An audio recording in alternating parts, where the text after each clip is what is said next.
Moving on to the next lecture, a history of HR. How did HR develop as a function? Was there a moment in time when the profession was born? Should HR have a birthday? In the United States, the evolution of the human resources function dates back to the early 20th century as more businesses moved from farms to factories. Frederick Taylor, an American mechanical engineer, wanted to improve the levels of efficiency in manufacturing jobs. He published The Principles of Scientific Management in 1911. He concentrated on one of the principal assets of manufacturing, that of the worker or employee, and more importantly, the authority of supervisors in managing the work of an employee.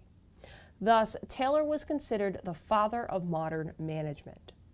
Around the same time, Henry Ford introduced the concept of mass production. The landscape of manufacturing was changing a great deal. In the 1920s, researchers began to investigate factors affecting employee productivity. The Hathorne studies conducted at Western Electric from 1924 to 1933 helped to give rise to the human relations movement, focusing on such issues as job satisfaction and effective leadership. These results demonstrated a clear connection between employee satisfaction and productivity.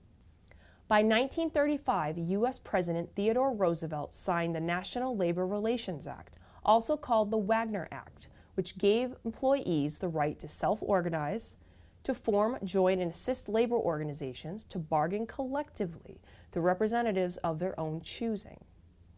Once employees earned the right to unionize, a new position was developed, that of an industrial relations professional. Over the next several decades, the relationship between employee and employer changed dramatically. With productivity goals, union management, and additional laws, including the Fair Labor Standards Act, which established the 40-hour work week, and a national minimum wage, the foundation for today's HR management responsibilities was being set. Following the end of World War II, the personnel administrator position was established in many workplaces. In 1948, the Society of Human Resources Management was founded as the American Society of Personnel Administration.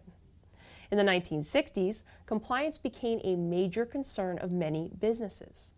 The personnel administrator completed requirements, managed processes, and worked closely with supervisors to ensure the organization was compliant with legislation.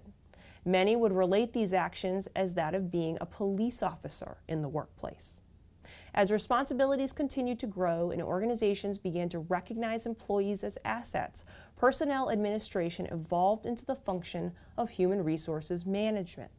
The American Society of Personnel Administration changed its name to the Society of Human Resources Management in 1998. HR managers have become generalists who handle multiple disciplines, and you'll learn more about this in the next section. Today, the visibility and importance of HR as a function continues to grow.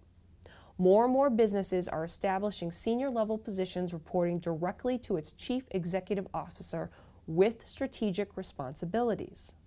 To summarize, changes in the HR function have been stimulated by the ever-evolving external business environment. The role of human resources grew over the 20th century from being focused on labor relations to that of personnel administration, to finally what we know as human resources management today.